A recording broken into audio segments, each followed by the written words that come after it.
Hey everyone, welcome to Apocalypse here, Christianity you can live with. Thank you for watching this video that I'm going to do on the problem of evil. This video was essentially inspired by some conversations that I had on Spartan Theology's open stream a few days ago, or I guess it would have been last week. Some of which was in conversation with Pine Creek, Doug. I think there was some misunderstandings going on there. So I'm not necessarily looking to engage in further debate about this, but more to kind of give a clear sense of where I'm coming from on evil, which is hard to do in a setting with a bunch of people on a stream. So I'm just going to kind of step back and give my approach to it, and hopefully you can be challenged by something, maybe learn something, or be frustrated by something. I got my cat Carl Bart in here with me, so you may hear some things being knocked off shelves or some bells being played with on this cat tree, so apologize about that. There's not much I can do. I'm trying to get him more familiar with different parts of the house at the moment, so bear with me on that. But yeah, this is just kind of an outline of where we'll be going on evil. Das Nichtige, which is Karl Barth's way of describing evil as notness or knownness, and we'll talk about that a lot more throughout this video. So we're going to first talk about knowledge of evil, so how we even know what it is, and then with Barth on what evil is, so Das Nichtige, in conversation with the historic Reformed theology, this sort of theological landscape that he was arising out of as a Christian theologian, giving an account of how Barth differs from ontological construal, so ontology referring to the study of non-being, meaning non, ontology referring to being, words about being. So how Barth differs from that tradition, and how there's certain figures who construe Barth in a way that's inaccurate in lumping him in with the ontological tradition. We'll talk about Opus Dei alienum. I'll explain what that means. Then Das Nichtige in the context of Barth's Christological predestination, election type stuff. God's covenant in Das Nichtige, which will kind of fill out what he's doing with evil a bit more. And then I'm going to step back and kind of think about what do we do with the fact that evil continues to exist? How do we make sense of that in God's relationship to that as well? So giving a short case against omni-causality in that, and then kind of further to give an account of what we do with evil's existence here and now, continued existence. Going to be kind of taking you probably in a direction you haven't heard before, which is conceiving of reality in terms of music. And this will sort of address the problem that arises when we want to say Christ defeats evil definitively in the cross and resurrection, and evil continues to exist in some sense. So how do we make sense of that? I think we need to switch to a different metaphorical language to get at that, and then we can talk more accurately about it. Okay, so here are some of the sources I'm going to be drawing from, the main sources I'll be drawing from. I'm going to reference certain quotes from other works too, but I'll flag those up along the way. Barth's Church Dogmatics 3.3, especially section 50, where he gets into the Das Nichtige stuff. Douglas Campbell's stuff on Pauline dogmatics, which will help us with the conceiving of reality as music. I'm going to give a musical example, actually, that we can listen to that will help make sense of this, that I'm drawing from Campbell's work in that book. Bruce McCormack's Concert Lectures, which were given back in 2011, I believe, at Trinity University. And then Chao Kai Tseng's Karl Barth Nothingness article, which is really helpful for understanding these things. So these are the main sources I'll be drawing on. So in 3.3 of Barth's Dogmatics, he develops his account of providence sort of more generally. And then in section 50, as I mentioned, he takes on the question of theodicy head on. But before we get into how he talks about evil in terms of Das Nichtige and what that actually means, we need to ask with Barth, how do we know anything about it? And this is where he's going to give us considerable guidance. So Hans Frey, who's a theologian, sort of famous for his importance for the Yale School of Theology, sort of narrative theology, writes about Barth. For Barth, The evil that we believe, do, and feel is unveiled to our self-apprehension, not directly, but only as a refracted distortion of Jesus' free, obedient goodness in which God has overcome evil. So we understand evil, we know something about evil as das Nichtige, notness or knownness, in the light of Jesus' revelation. Remember, we need to be thinking in the light of Jesus. We can't just know stuff about evil kind of on our own. We need our minds to be clarified by that revelation, and then we can see evil for what it is. And we'll understand evil as das Nichtige, as notness or knownness. We see this knownness or notness distorting God's created reality.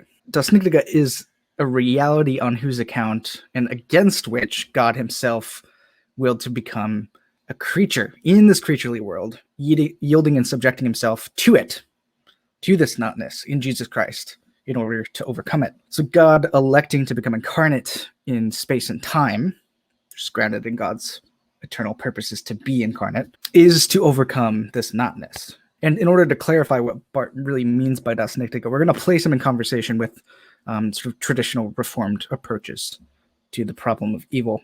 So Barth on das Nichtige. The Reformed approach has traditionally been to talk about a kind of absolute divine decree. It's locked up in the secret counsels of God, whereby the origin of evil and the fall of humanity is the direct result of God's decree, his absolute decree. God wills and causes evil's existence quite directly.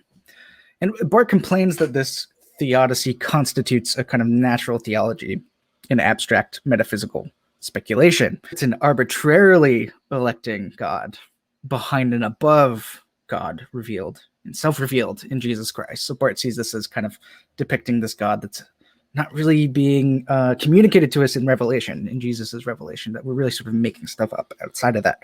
Like Augustine before him, Calvin contended that evil arose out of God's good creation by God's decree in order to bring good out of evil, that is, to manifest God's glory.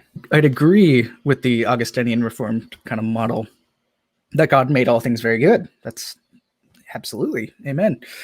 But I would not suggest with that model and that approach that evil could in any way arise out of or have its origin in good creation. That doesn't make any sense. If evil is said to have arisen out of God's good creation, God's creatures would have become its direct cause, which would render God as the sort of unmoved mover from which evil ultimately originates. Okay, so we're basically calling God evil at that point, something that David Bentley Hart has criticized Calvin for many times. The only absolute decree that we can talk about located in Jesus Christ is Jesus Christ himself and his revelation of who God is. For Barth, the reality of evil is not a decree that stands on its own. In fact, it's not really a decree at all, but the negative element that's paradoxically part and parcel of God's only absolute decree, which is Jesus Christ and his election of himself and humanity. So in rejecting the sort of Reformed approach, Barth introduces the term that I've mentioned a few times, das Nichtige, or notness. It means most simply that which is not. It's not God, it's not God's creatures, it didn't arise out of God's good creation. Its only existence is in its attempt to negate God's being and all the beings that God created, and is itself eventually negated by God in Christ. So it's not really identifiable per se, because aside from God and God's creation, there is nothing at all. But paradoxically, again, it is real. It does exist in a certain sense, but its existence is absurd and sort of peculiar and unexplainable. It contradicts both the creator and the creature. It is for Barth such a dark mystery that he is only willing to really speak about it apathetically or negatively.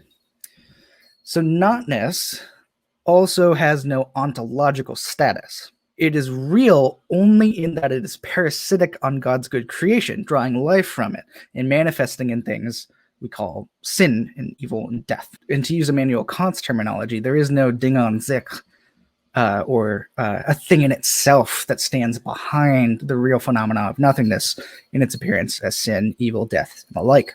So against ontology, one would really miss the point of what Barth's saying, like Richard Swinburne does, to conclude that Barth falls within the sort of ontological tradition, meaning non, So it's the study of non-being. It sort of lumps them in with people like Hegel and Heidegger. This misses Barth's own critique of that tradition. Barth complains that in this tradition, the reality of nothingness or notness is not seen sharply enough, even in its concrete form as sin, if sin is to be understood only general sort of aberration from God and disobedience to God's will. The fault of this ontological tradition is that it has no concrete reference point for understanding notness. Namely, it doesn't appeal to Jesus and his revelation for revealing what it actually is, what the problem really is. In the ontological tradition, sin and notness are basically no more than our sort of essential and natural imperfections, in contrast with God's perfection. It's kind of a deficiency, which just isn't what sin is in the Christian tradition. But for Barth, notness, das Nichtige, must be understood in the light of the cross as that which attempts to negate and oppose God's yes. And particular sins are forms of nothingness whereby humans resist God's gracious election. So in a qualified sense, we can describe notness a bit further as privation. Okay, Barth writes in 3.3, this negation of God's grace is chaos, the world which he did not choose or will, which he could not and did not create, but which, as he created the actual world, he passed over and set aside, marking and excluding it as the eternal past, what is alien and adverse to his grace, and therefore without it. In this sense, nothingness is really privation. But we need to remember here that for Barth, before creation, there was indeed just God and nothing else, which is why he uses the term notness here, right? It's not a thing in the proper sense of the word. So he avoids this idea that this sort of dualistic understanding where evil is this sort of equal and opposite God to the true God. Evil is notness, it's no thing at all. So Opus Dei alienum. So what's significant for understanding Barth's approach to evil is to remember that he's drawing on Luther's terminology here, which really just refers to work of God alien to God's nature. So Opus Dei alienum, work of God, alien to God's nature. Notness is truly alien to God, while it is in some sense God's own work, but we're going to mean something specific by work here. It's only God's work to the extent that notness has no existence and cannot be known, except in its attempt to negate God's holy activities, especially that holy activity in Jesus Christ. It's God's work, as Barth puts it, on the left hand of God. In that, it is completely alien to God and is not his sovereign right hand and holy arm, to use the Old Testament language. It's not willed by God. Notness exists only in the sense that God's yes on the right hand includes a no on the left. But as George Hunsinger, Barth scholar at Princeton, warns, God's decision to issue forth the yes and no in such a way is eternally contingent upon God's will. So Barth's really rejecting sort of the monist view that evil necessarily accompanies God's creation. God's decision, as Hunsinger says, read this again, to issue forth the yes and no in such a way is eternally contingent upon God's will. It's not necessarily accompanying God's will. One of the main points of Barth's use of Opus Dei is to underscore his rejection of the dualistic view that I sort of talked about earlier, namely that notness is some kind of a second God, however inferior that God may be to the true God. Okay, notness and sort of Christological predestination. We also need to ensure that we're not reading Opus Alienum Dei as a divine decree in the traditional Reformed sense. Yeah, notness can never evade God's providential ruling, but this is not to be understood as suggesting that notness is the result of God's will in some sort of causal way. Barth describes notness's non-willed existence as an ontic peculiarity, grounded in a kind of double predestination. Notness exists because it is rejected by God, as God elects and therefore rejects what he does not elect. That notness is not reflects Barth's deeply Christological predestinarian understanding of reprobation, as Xiao Kai Tseng calls it. Notness is properly viewed within Barth's conception of predestination. Das Nichtige is not. It negates God and God's creation because God has said no to it and exists only because of this no. It doesn't exist apart from God's non-willing. Only in this sense of its attachment to non-willing of God can we speak of anything approximating God's permission of notness. Against the sort of classical reformed approach, however, this is not a permissive decree, as if God wills evil, even if that's ultimately to bring about good. For Barth, God's being and activity is always holy and has nothing to do with notness. Otherwise, we'd be ascribing evil to God's will, and thereby God's being and activity. Only in rejecting notness, saying no to it, does God in some sense permit it. Although permit may not even be the right language here. We're pressing up against the limits of our language to describe something so horrendous, okay? And this is where we can see Barth taking up the reformed language of absolute divine decree, though, in a different way. He's refusing to use it to divide humanity into elect and damned, like his predecessors did.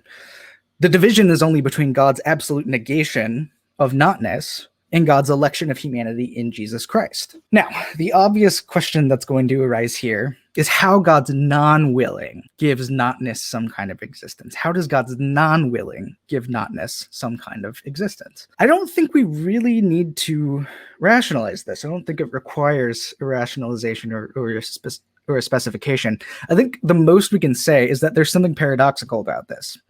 Or as Barth would put it, it's an impossible possibility, existing absurdly as an inherent contradiction.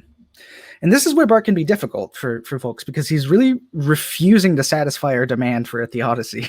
He's really resisting rationalizing evil, because the very moment we use too many positive categories for it, we're giving it too much power in reality than it actually deserves. I think the theodicies of much of the Reformed tradition have claimed to know way too much about evil and what it is. So God's covenant and notness. The only answer to the problem of notness is not something we can do ourselves or attempt ourselves to try to solve conceptually, especially not apart from Jesus. God solves this problem in the incarnation, exposing himself to notness, even as his enemy and assailant. And he does so in order to repel it, to defeat it. As Barth writes, Christ defeated notness by suffering death, the death of condemnation, for the forgiveness of the sins of the many, in order to take away the power of death. God's work in defeating notness is the actuality in time of God's eternal election in Jesus Christ. Christ is the decreed of God against the reality of notness. So this decision to defeat nothingness is included in the very being and act of God. So God's no here is not a capricious sort of reprobation of God's creatures, but the rejection of notness that harms his creation in the body of Jesus, corresponding perfectly with the purposes of God's yes to overcome it in the resurrection. So there's a kind of reformed double predestination here that you may be sort of sensing. It's just that the absolute decree has a name, and that's Jesus Christ. And the no of that decree against nothingness, the yes, is in the affirmation of humanity in Jesus Christ. Now, there's a single paragraph toward the end of section 50 in CD 33, where Barth spells out the complexity of a sort of Christological approach to the notness problem in a narrative style as a means of witnessing to God's sovereign graciousness in Christ, in defiance of traditional theodicies that seek to vindicate God by trying to explain away the problem. Quote, in face of real nothingness, the creature is already defeated and lost. It tries to be itself the hero who suffers and fights and conquers, and therefore like God. And because this decision is a decision against the grace of God, it is a choice of evil. So humans do have a choice to collaborate with notness, this ontological impossibility, but we're choosing that which we cannot choose, according to Barth. In other words, when humans fall into notness by the evil that we do, it's not free in any proper sense of the term. Barth really is resisting rationalizing or explaining the origin of evil here. Notness has no origin or ontological status and is an unexplainable reality. In referring to sin, evil, and death as das Nichtige, Barth's intention is to testify to God's election in Jesus Christ in his decision to negate the negation of notness in the cross and resurrection. As Xiao Tai Tsang writes, Barth's employment of the term das Nichtige is really a way of him to say, I don't know. I don't know. Nothingness is that which is not. It cannot be identified or explained. Nothingness serves to utter a metaphysical I don't know about the ontic peculiarity of sin, evil, and death, while the Christocentric doctrine of election underlying this view of nothingness serves to proclaim a Christological I know about God's sovereign grace that triumphs over nothingness. So, against omni-causality, how do we address specific evils arising from notness that occur in our world? Because they obviously do. What we need to do first is something I was hinting at before with the will and the non-will, is that we need to reject omni-causality if we want to do anything at all constructive here. God is omnipotent, but not omni-causal. No causal contribution on God's part is needed to explain why a tsunami occurs. Scientists are able to provide fully adequate explanations of that without appealing to God. Second, I would suggest that although God wills all things, how could he not, if he knows what's going to take place in the world before he creates it? He does not will sinful actions or natural evils as such. What he does is to will the kind of world in which such things can contingently happen. He doesn't will an earthquake here or a genocide there, but he does will to bring events that he does not will as such under his control, so that he is able to complete his redemptive purposes in Jesus Christ and by the Spirit. Bringing redemption out of the conquering of evil does not change the character of evil. It is never a good thing that horrendous evils happen. And the help that God brings in their wake does not make them so. God can intervene to prevent evils from happening, yeah. But more often than not, I want to be clear about this, more often than not, he seems not to choose to do so, at least from the point of view of our perception.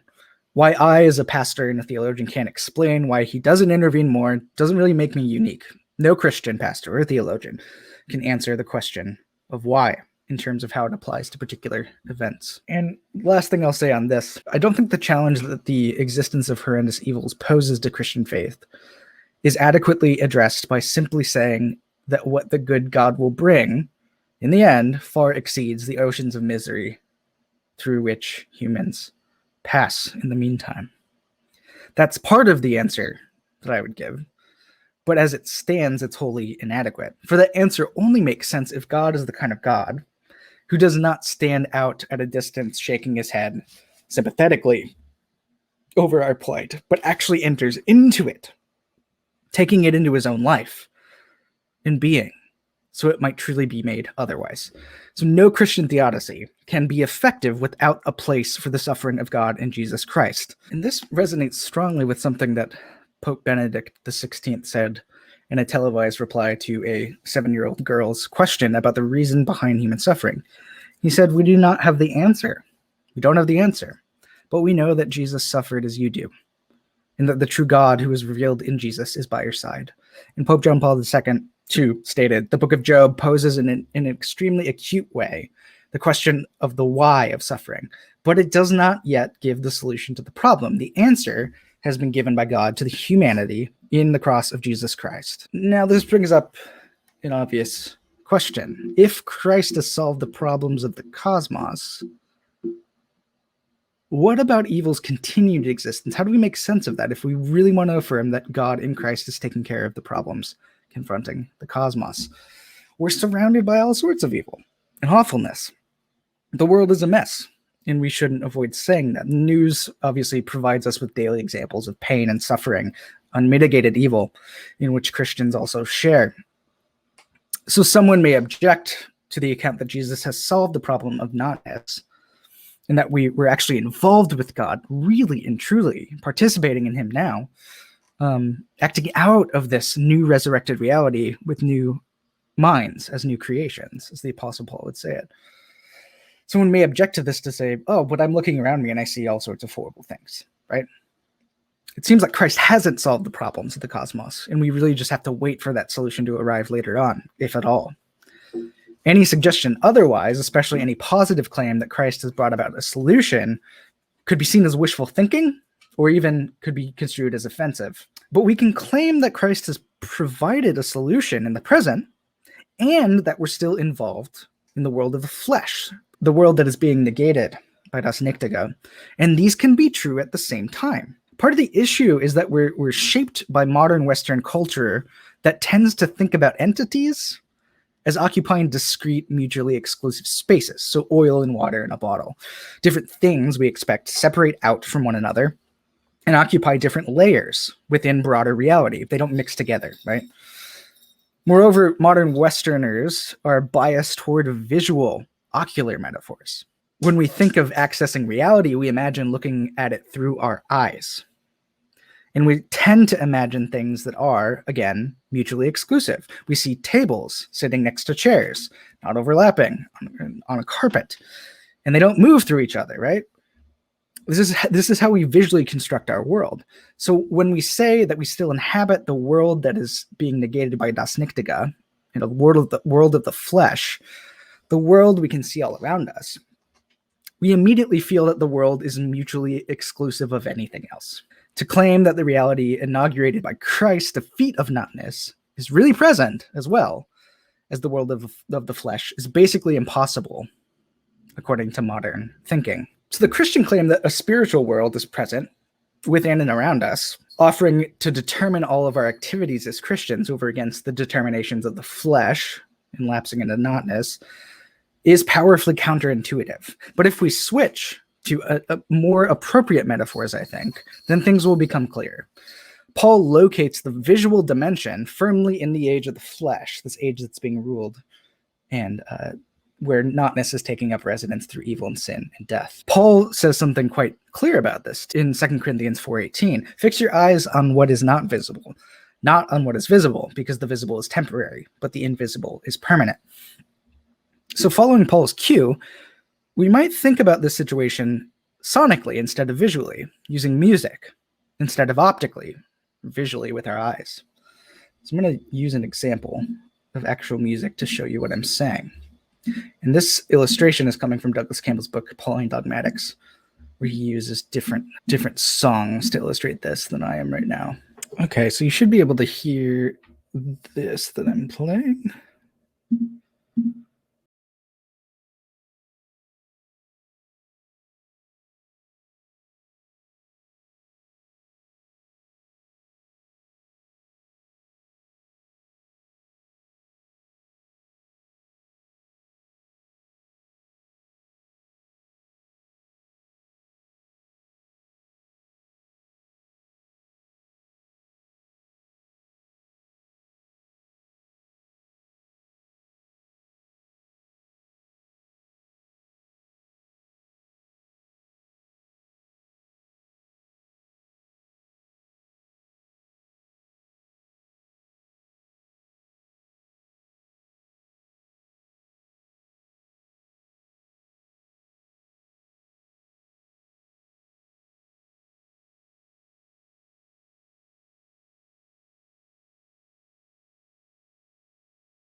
So now think about it. There's no part of our heard space, there's nowhere in our heard space that lacks or ever lacked since I started playing this song both pieces of music, even when one was much fainter than the other. Okay?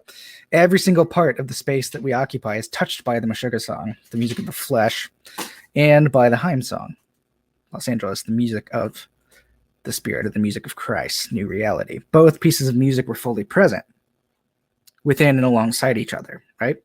And yet completely distinct from one another too. And I think this gets at the fact that we inhabit both of these dimensions, the dimension of the flesh, or dimension that is das Nichtige is sort of arriving in through evil and sin and death, and the music of Christ, the music of the Spirit. The music of notness Das Nichtige, where we're at now, dominates, might still seem to dominate. This doesn't prevent the music of Christ from being fully present and accessible. Both arrangements exist in the exact same space at the same time. We live with the music of evil and the music of Christ in the Spirit playing in the same location simultaneously. So as Christians, we're witnessing to the reality of Christ's music. Right? When we're hearing more loudly the music of the flesh, that means that music of Christ is turned down a little bit too far. And what we get to do as Christians is witness to this music of Christ. And we do this by how we speak and live in relation to others. We get to say, hey, there's another way to hear things. There's another way to grasp what is real. There's a different music that's playing besides the horrendous sounds that's all around us.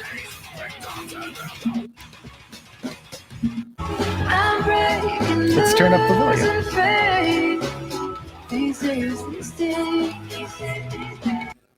So this has been our video on the problem of sin. Thank you all for watching. I hope this was challenging and informative. Don't forget to like and subscribe if you haven't already. And with that, this has been Apocalypse Here, Christianity you can live with. Is it just in the spread of case? Go here.